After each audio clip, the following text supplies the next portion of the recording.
Alors Léo Coesten, bonjour. Bonjour. Vous avez publié de nombreux ouvrages aux éditions L'Harmattan, mais vous êtes ici pour nous présenter le dernier, 4 histoires intimes d'écrivains pour la radio, Zweig, Yourcenar, Céline et Aragon. Alors pouvez-vous nous présenter l'ouvrage?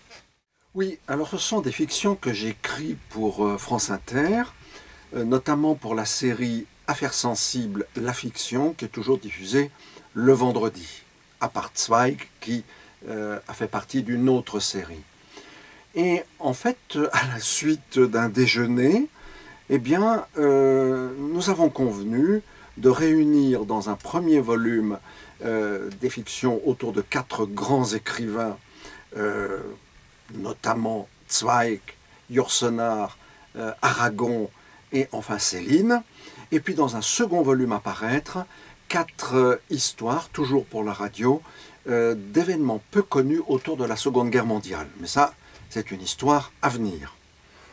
Alors comment avez-vous choisi ces quatre écrivains?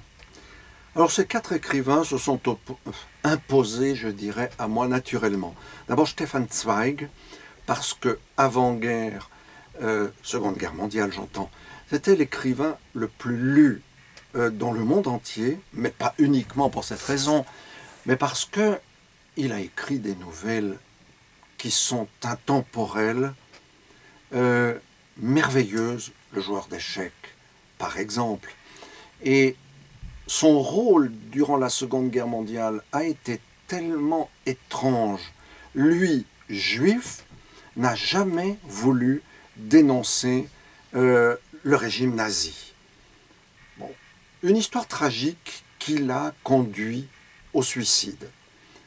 Alors, au suicide, parce qu'il a vu l'avancée des armées d'Hitler jusqu'en Amérique du Sud, ou au suicide parce qu'il était naturellement déprimé. Moi, je dirais les deux. Ensuite, il y a eu Marguerite Yourcenar, que j'adore. J'adore ses romans.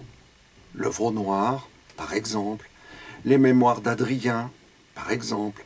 J'adore cette femme écrivain qui a défrayé la chronique puisqu'elle a vécu avec une femme, Grace Frick, aux États-Unis durant de longues années.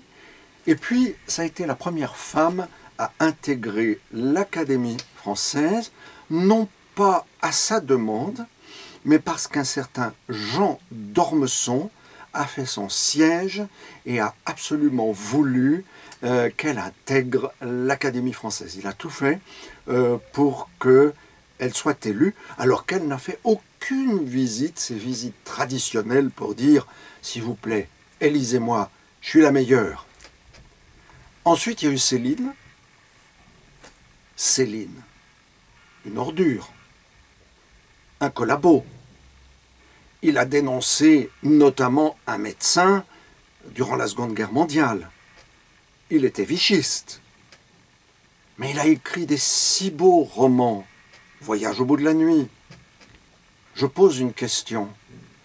Faut-il rejeter l'œuvre parce que l'homme est une ordure? Question éternelle. Donc, j'ai choisi Céline. La rédaction de France Inter m'a suivi. Et je trouve que la fiction a été super bien réalisée.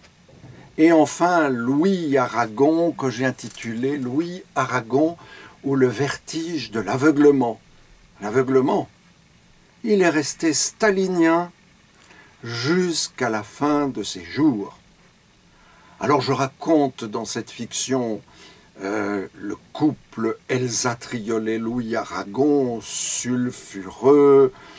Et puis je trouve que Louis Aragon a eu beaucoup de chance, beaucoup de chance, car beaucoup de ses poèmes ont été mis en musique par des grands chanteurs du XXe siècle, Brassens, Ferrat, mais aussi par des groupes du XXIe siècle, si je puis dire, avec le groupe Chatterton. Donc j'ai voulu tracer un pan de la vie de Louis Aragon, Voilà les raisons pour lesquelles j'ai choisi ces 4 grands écrivains. Merci beaucoup.